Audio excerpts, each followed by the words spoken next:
You're listening to The Jacob Valk Show. He's breaking down the latest and greatest in sports as only he can.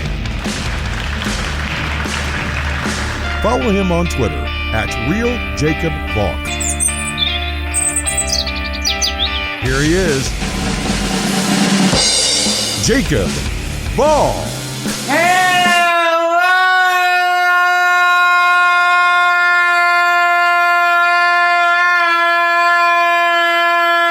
Hello, sports fans. Welcome to another edition of the Jacob Valk Show. I am Jacob Valk. And let me just do a few bits of housekeeping before I get into the Nolan Arenado trade. The first thing is, I've got 2 really good interviews lined up for this week. I just booked them yesterday evening, so I'm making the announcement now. Tomorrow, you're going to get an interview that I'm going to do with John Robertson. I've actually interviewed him in the past for Beyond the Game. Really smart guy, good guy, class act. He wrote a book about the 1969-70 NHL season. It's going to be really fun to talk to him about that. Also, on Friday, you're going to get an interview that I'm going to do with Neil Golden, the author of a book on LSU bowl games. So if you're an LSU fan or even a college football fan, you'll really like that interview. The second bit of housekeeping is, if you notice an echo, that's because my office is currently being renovated a little bit more. The contractor is putting soundproofing on the floor. He tore up the carpet, which he was supposed to do. The contractor is doing nothing wrong. If he hears this, you're fine, buddy. You really are. I have no issue with you whatsoever. But anyway, he tore up the carpet, leaving nothing but tile. Then he put plywood over the tile, and the plywood is causing an echo. There's not much I can do about it. There will be gym mats put over the plywood, which should negate the echo. But until that happens, we're stuck with the echo. I mean, it's not the end of the world. The number one thing is the content. And it's not like the content is being produced at such a bad quality that I can't post it. No, it's fine. Is it great? The answer is no, but I'm fine with it. I mean, you gotta realize something. I'm in New York. We just got hit with a big snowstorm. So it's gonna take a while for the gym mats to go down. But we'll get through it. It's fine. It really is. And again, to the contractor, I have no issue with you whatsoever. You're doing your job. You're putting a lot of work into this room, more work than we initially thought. It's fine. Again, I have no issue. The third bit of housekeeping is, you may have noticed that my send-off at the end was a little different. If you disagree with me, you're wrong. While that is true, usually I give some funny baseball quote. Basically, I just misplaced my book of quotes, so I had to use that. I'm going to go back to the baseball quotes. I kind of like using the baseball quotes. When I run out of books, I'll go to, if you disagree with me, you're wrong. But enough of the minutia. I got to get to the Nolan Arenado trade. It is official. Nolan Arenado is gonna be a Cardinal. The crux of the deal is Arenado going to the Cardinals, and in exchange, the Rockies are getting Austin Gomber, Mateo Gil, Tony Losey, Elahoris Montero, and Jake Summers. But that's not the whole deal. And this is part of the reason why it took so long for the deal to be consummated. The Cardinals added another year to Arenado's contract for $15 million. So Arenado is now signed through 2027 for $214 million. The Rockies are paying $51 million of that. Also, Arenado is due $35 million this year. The Rockies are paying all of that. The Cardinals don't have to pay a cent of that. Arenado also got another opt-out in this deal. He had an opt-out for after this coming season. If he chose not to opt out, that was it. He was beholden to the contract. The second opt-out means that if he doesn't opt out after this coming season, he can opt out after 2022. It's not Last Chance Saloon. There is no question about it. The St. Louis Cardinals win this deal in a landslide. You remember when I said yesterday that all the rumors were that Arenado was going to be traded for a lackluster package of prospects? This is a lackluster package of prospects. It's nothing against the guys in the deal. They could turn into solid players, but this is not the package that it should take for a team to get Nolan Arenado. Nolan Arenado is the best third baseman in baseball. Nolan Arenado is on a Hall of Fame trajectory. He is a 5-time All-Star, 8-time Gold Glover, has a decent amount of bold type. I don't give a damn that he had a bad season in last year's joke of a year. Arenado has proven himself in the majors. In 2019, he hit .315 with 41 homers and 118 RBIs. Last year, he had .253 with 8 homers and 26 RBIs. Yeah, the guy's washed up.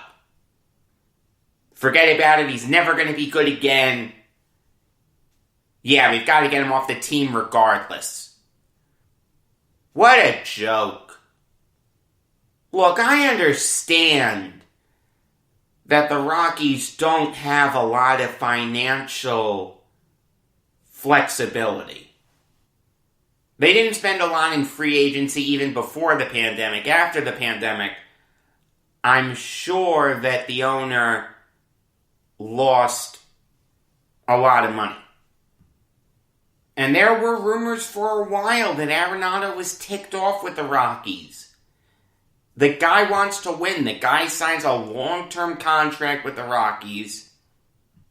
And he sees the team just sit on its hands. See, here's the thing. People always criticize the player for wanting out after he signed a big contract.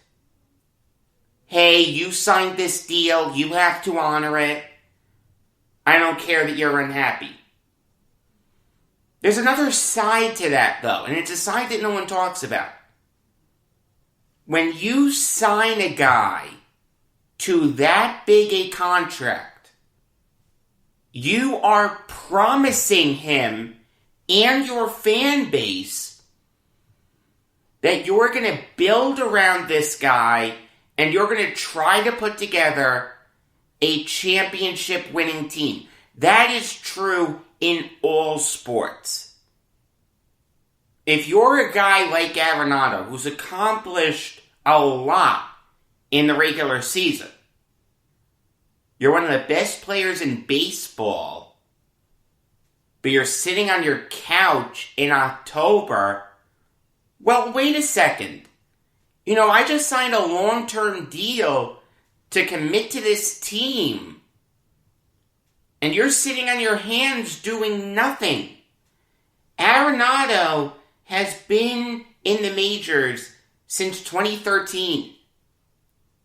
The Rockies have only made the playoffs twice. Now, Arenado has not been good in the playoffs, but it's a very limited sample size, only 5 games.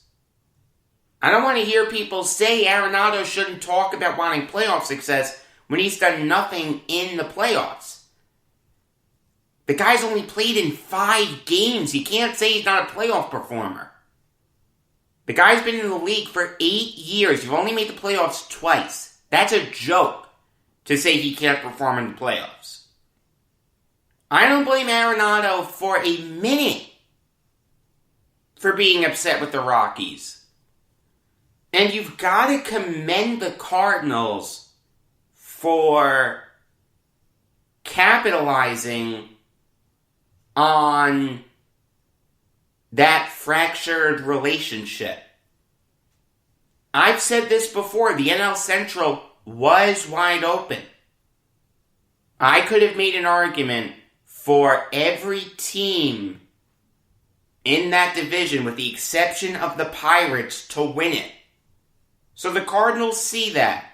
They see the Cubs not doing much, the Brewers not doing much, the Pirates selling off all their pieces, no Bell, no Musgrove, no Taillon, Trevor Bauer's still a free agent. It doesn't seem like he's going to go back to the Reds. It's still possible, but it's unlikely. And you have a massive hole at third base. Matt Carpenter was dreadful last season. And you know what? He was dreadful the year before. 2019, he had 226 with 15 homers and 46 RBIs. Last year, he hit 186 with 4 homers and 24 RBIs. This guy isn't good anymore. He had some good seasons.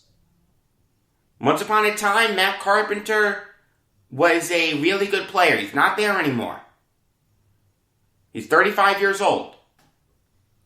You have an opportunity to go from the doldrums of the majors in terms of how good your starting third baseman was to the top. You have to do that if you're the Cardinals. The St. Louis Cardinals are going to win the NL Central. I don't care if Bauer re-signs with the Reds. I don't care if guys like Anthony Rizzo, Chris Bryant, and David Bodie all have bounce-back seasons. I don't care if the Brewers go out and sign every good reliever in free agency. The die has been cast. The St. Louis Cardinals are going to win the division. When you add Nolan Arenado to that lineup, think about this lineup. Yadier Molina, most likely coming back. Paul Goldschmidt, Colton Wong, most likely coming back. Arenado, Paul DeJong, Tommy Edman, and Dylan Carlson. That lineup is winning the Central. Look, if the Cardinals don't re-sign Molina and Wong, they're in a little bit of trouble, but I really think they're going to. You've got a solid rotation, a killer bullpen. No team in the Central is beating the Cardinals. Now, when you think of trading for a guy like Arenado, your mind immediately goes to, oh my God, what did we have to give up? What prospects did we give up? Then you hear that it's a lackluster haul. Which, right then and there, if you're Jeff Bridich, how do you do that? How do you trade your team's best player for peanuts? If you're going to trade Arenado, okay, but at least get a monster haul back. Get Dylan Carlson. Get Nolan Gorman. Get Matt Liberatore. The Cardinals didn't get any of those guys. The Rockies got a solid reliever in Austin Gomber. He has talent, good reliever, and 4 prospects from the B tier of the Cardinals farm system. Now again, I'm not saying that the prospects that the Cardinals gave up are schmageggies and they're never going to see the majors.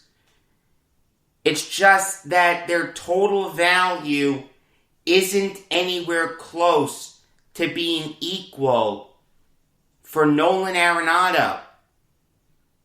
Mateo Gil is a really good fielding shortstop.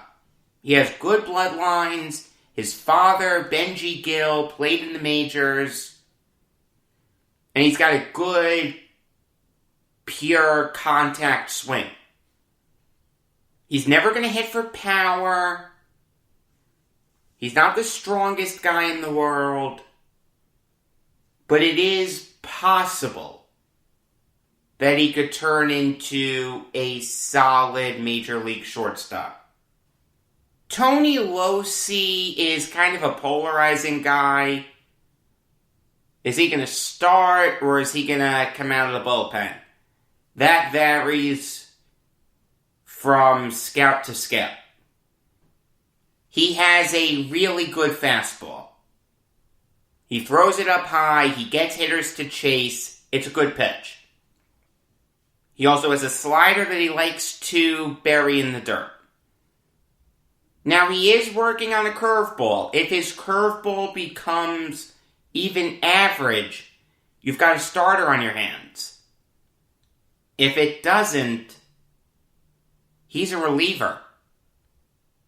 I think it's more likely than not that he's going to turn into a reliever. He just doesn't have good control. Really only has the 1+ pitch. The slider is solid. It's just Major League hitters know how to avoid 58-foot breaking balls. He doesn't have good control. I really see him as a reliever. Some people view him as a starter. I personally view him as a reliever. Elehoris Montero is the best prospect in this deal. cannon for an arm, very strong. The thing is, though, in 2019, his first taste of AA, he was horrendous. With his natural tools, you wanted him to dominate, and he didn't. Those AA pitchers were fooling him a lot. In the lower levels of the minors, it seemed like he was using his natural strength to knock the stuffing out of the ball. He can't do that as he progresses through the minors. Also, where's he going to play? Yes, he has a cannon for an arm, but the guy is slow as molasses. He has terrible range. I don't see him sticking at third base. He's going to have to play first. That negates his arm. He can't play the outfield. So you're taking away his best natural tool. Does Montero have upside? The answer is yes. Again, the guy's wickedly strong. And if he uses his noodle, becomes a smarter hitter, he can turn into a good player. But I don't know if he's going to be able to do that, and I just don't know where you're going to put him on the diamond. And Jake Summers, I don't know too much about him. I know he's on the older side in terms of prospect. He's 23 years old. That either means you're going to see him very quickly or not at all. This guy hasn't pitched above rookie ball. He spent 4 years at Wisconsin, Milwaukee. That could come back to hurt him. I'm very skeptical of Summers' future. Like I said, you're either going to see him this year or not at all. It seems kind of pointless to summarize this trade, but I will do it. The Cardinals easily won it. They got the best third baseman in baseball for pittance. You got 3 relievers and 2 solid infielders for one of the best players in baseball today, if you're the Rockies. Shame on the Monforts. Really. They have done a terrible job with the Rockies. So that's going to do it for baseball. I really don't want to talk about the Mickey Callaway allegations. In case you don't know, 5 women accused him of sexual harassment. Callaway has denied it. The reality is, there's an investigation ongoing, and it's irresponsible for me to comment on the allegations one way or the other. I can't say definitively that Callaway did this. I can't say that he didn't do it. I will say it doesn't look good for him. The Athletic article certainly paints a compelling picture. The reality is it's being investigated. We've got to wait for the investigations to unfold. I can't say anything definitively one way or the other yet. That's just irresponsible of me. I will say this, though. Sandy Alderson really needs to learn how to evaluate people. Because this is the second guy that he's hired that has come under fire for sexual harassment. He hired Jared Porter, and he hired Callaway as Mets manager once upon a time. I know it doesn't concern the Mets now, but some of these instances, according to The Athletic, did happen while Callaway was Mets manager. Again, I don't know whether the allegations are true or not, But, assuming these allegations are true, this is a terrible look for Sandy Alderson. And if I'm Steve Cohen, I've got to talk to him about this. This is the second guy who you've hired that has come under fire for this stuff. What's going on? Again, I understand that Callaway is long gone from the Mets, but it's still a bad look for the Mets. It's still a bad look for Alderson. Assuming the allegations are true, that is. We do need to let the process play out. I'm not defending Callaway, and I'm not criticizing Callaway. I'm just saying, let's let these investigations play out. Moving on now to a story that really impacts all sports. But as of this very moment, it's only affecting hockey, football, and basketball. And that is the coronavirus. Obviously, you've got games being postponed left and right in hockey and basketball. Sabres-Islanders was just postponed. The Devils are having a big COVID outbreak. The Sabres played the Devils. Nuggets-Pistons was called off yesterday, minutes before tip-off. Daniel Kilgore and DeMarcus Robinson of the Chiefs are now on the COVID-19 list. It's becoming a daily thing having to see the coronavirus in the news when it comes to sports. Now, the question people are asking is, what can we do to combat it? Some people are saying that the NHL and the NBA need to go back into bubbles. That's the only way to finish these seasons. The reality is, you can't do that for a 56-game season or a 72-game season. And to do it mid-season would be impossible. Do you have any idea how hard it was to put those bubbles together? The NHL had to coordinate with the US government and the Canadian government to get it done. To get the hotels, to get the food, to get the tests, to get everything they needed. It's not the kind of thing that you can just snap your fingers and say bubble. It's not going to happen. I mean, the NBA really can't do it. They've sent the G League to Disney. You're going to have two bubbles going in Disney? That's not going to work. There isn't enough room in the hotels. Also, the mental toll of the bubbles was exhausting to some players. You're away from your families for a really long time. You're stuck in a hotel. You can't go anywhere. To put players through that for a whole season?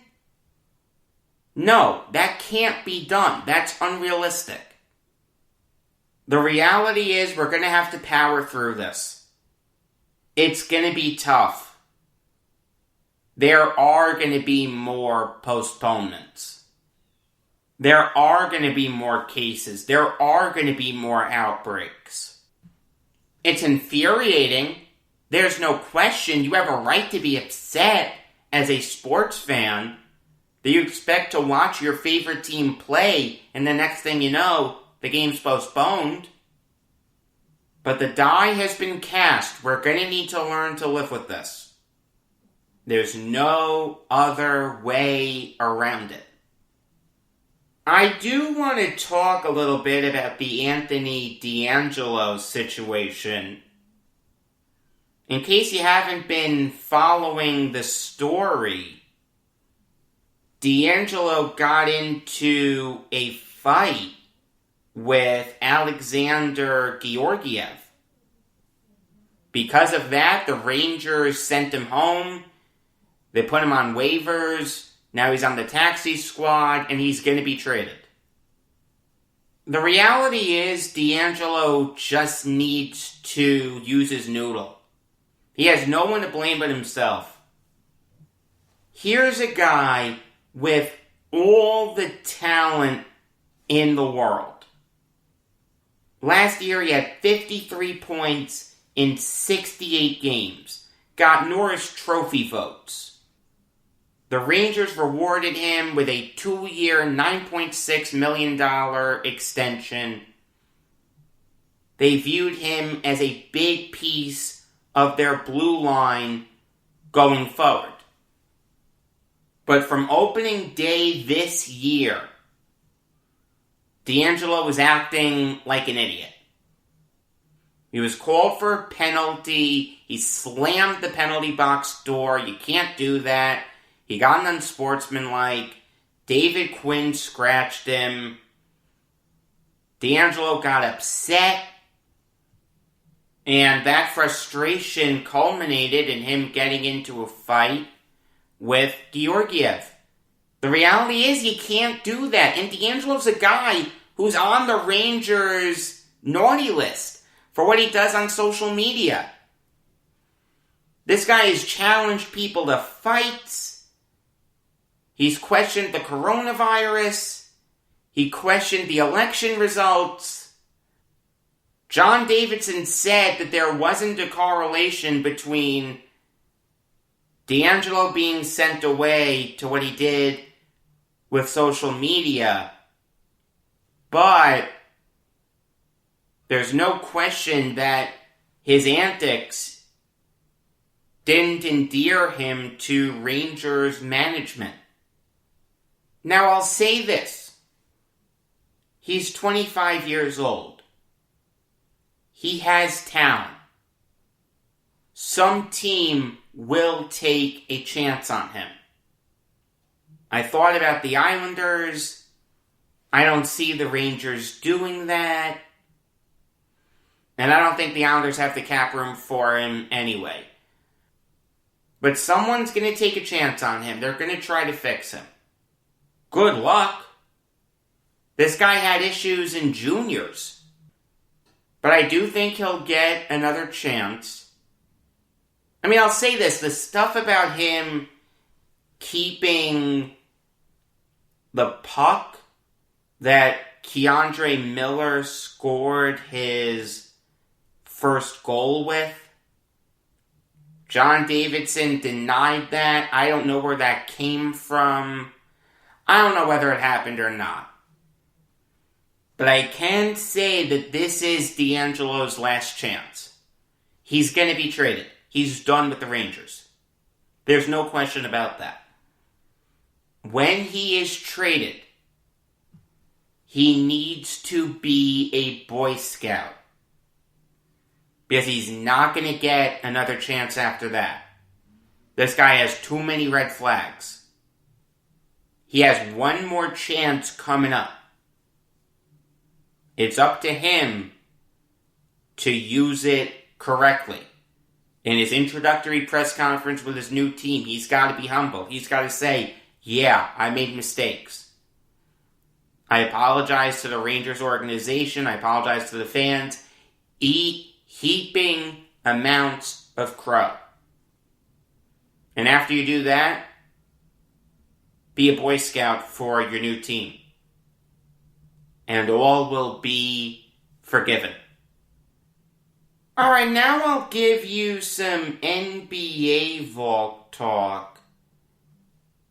And I'll start with Suns Mavericks.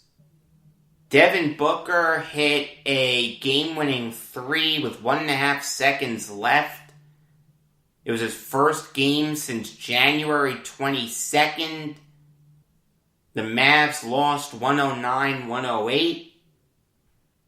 And they've now lost 6 straight. They're in trouble right now. Make no mistake about it. This isn't some blip on the radar. If things don't shape up quickly for the Mavericks, they'll be giving the Knicks a lottery pick. There are two issues with the Mavericks right now. Number one is the injury bug. They're 8-13 right now. They played 21 games. Kristaps Porzingis, their second best player, the guy who they gave up 2 first-rounders for, has only played in 10 games. Obvious statement of the year coming up, but Porzingis is incredibly injury-prone. It's infuriating. I like Porzingis. I like watching him play. I thought the Knicks did him incredibly dirty. But there were some Knicks fans who didn't like Porzingis. They said, oh, he's too injury-prone. You can't win with him. He's never going to stay healthy. I don't mind this. Porzingis has been a Maverick since January 31st, 2019. Since that trade, he has only played in 67 games. He has been with the Mavericks for over 2 years. You want to tack on the playoff games? Fine. We'll add 3 to that total. So he's at 70. It's still less than a season. And he's been a Maverick for just over 2 years. That's not going to work. Josh Richardson has only played in 12 games. He's also struggling to hit threes. The guy is shooting 28.5% from beyond the arc. He's 18 for 63. That's not going to work. It's why the Sixers got rid of him. He couldn't stretch the floor.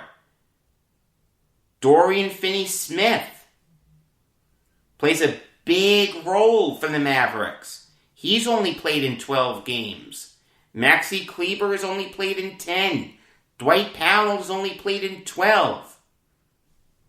If the Mavericks don't get healthy and don't stay healthy, their goose is cooked. The second issue is the easier one to fix, and that is the lack of offense. At the end of the day, Luka Doncic can't do it all himself. He's averaging 27.3 points per game. He's a beast. I love Luka. Love watching him play. But part of what makes him so great is his playmaking. He can't playmake if he doesn't have other gifted offensive players around him. There needs to be that second option. Even a guy like Porzingis is struggling to stretch the floor. That's the thing that makes him so great. He's 7'3" and he can shoot threes. Not this year he can't. He's shooting just over 30% from beyond the arc. Dorian Finney-Smith really isn't playing that well. The Mavericks trust him. He's got to step it up. See, the thing is, the Mavericks at times are so Luka heavy that if you're going up against them, you can just key in on him, and if you get the ball out of his hands, you're golden. The Mavericks are averaging 108.7 points per game. That is the 8th worst mark in the NBA. If the Mavericks don't get consistency from their players not named Luka Doncic, all the Knicks fans who love the Porzingis trade will be proven right. And I don't want that. Because I hate the Knicks. I don't hate their fans, though. I hate some of their fans. Some of their fans are delusional. They always think they're going to get top free agents. Now, that's a minority, but it's a vocal minority. And they're still under this assumption that the Knicks run New York basketball. They don't. The Nets do. Look at the standings. That vocal minority I hate. But most Knicks fans are smart fans. They've been suffering for a long time. They know what needs to be done. Those fans are good fans. Moving on now to Hornets Heat. In LaMelo Ball's first ever NBA start, the Hornets beat the Heat 129-121 in overtime. But the story of this game really wasn't LaMelo Ball. It was Malik Monk coming off the bench and dropping 36 points. The guy couldn't miss. He shot 11 for 18 from the field, 9 for 13 from beyond the arc. He set a new career high in points. I'll say this about the Hornets. They're a fun team to watch. They have fun players. Ball, Monk, Devontae Graham, PJ Washington, Miles Bridges. I do like watching Gordon Hayward play. They're a fun team. And as of this very moment, they're in the playoffs. They're tied with the Cavs for the 7th seed. But that's not the big story here. The big story is that the Miami Heat just continue to struggle. After being the second best team in the NBA last year, they're now 7-13. Here's how bad they are. There was a game that they played against the Nets where they lost 98-85. If you can't score 100 points on the Nets, you are a bad basketball team. I mean, it's just that simple. Look, they are really struggling right now on both sides of the ball, offense and defense. Outside of Jimmy Butler and Andre Iguodala, no one is contributing on defense. Even Bam Adebayo, I've been a little disappointed in his defense. I expected him to take a big jump. He really hasn't. I like Adebayo, don't get me wrong, but he just hasn't taken that leap that I thought he would to becoming one of the best defensive players in the NBA. He does have that potential. They're struggling to rebound. They're last in the NBA in rebounds. They have Duncan Robinson, one of the best three-point shooters in the NBA, but they still are one of the worst three-point shooting teams in the NBA. Tyler Hero isn't shooting the ball well. Neither is Kendrick Nunn, Kelly Olynyk. That's not going to get the job done. Part of the reason that the Heat were so successful last year was because they had these unsung guys stepping up. Goran Dragic was stepping up. Tyler Hero was really stepping up. Duncan Robinson was stepping up. Kelly Olynyk was stepping up. All of those guys have taken significant steps back. Dragic was great in the bubble. He's taken a really big step back. He's still solid, but he's struggling. The biggest surprise in the NBA right now is how bad the Heat are. It's not the Knicks actually playing competent basketball. It's the Heat being 7-13. They may need to blow things up and trade everyone not named Adebayo, Butler, Hero, and Achua. Alright, now I'll give you some college basketball Valk talk. And I'll start with one of the most boring games of the season. Let me tell you, I was really excited about this game going into it. Two ranked teams, two top 13 teams. This is going to be a great game. Instead, the two teams looked like they were replaced by the schmageggies at your local YMCA. Of course, I'm talking about Oklahoma, Texas Tech. A game where neither team could hit a shot to save their lives. Both the Sooners and the Red Raiders shot 33% from the field. Oklahoma, 27% from beyond the arc.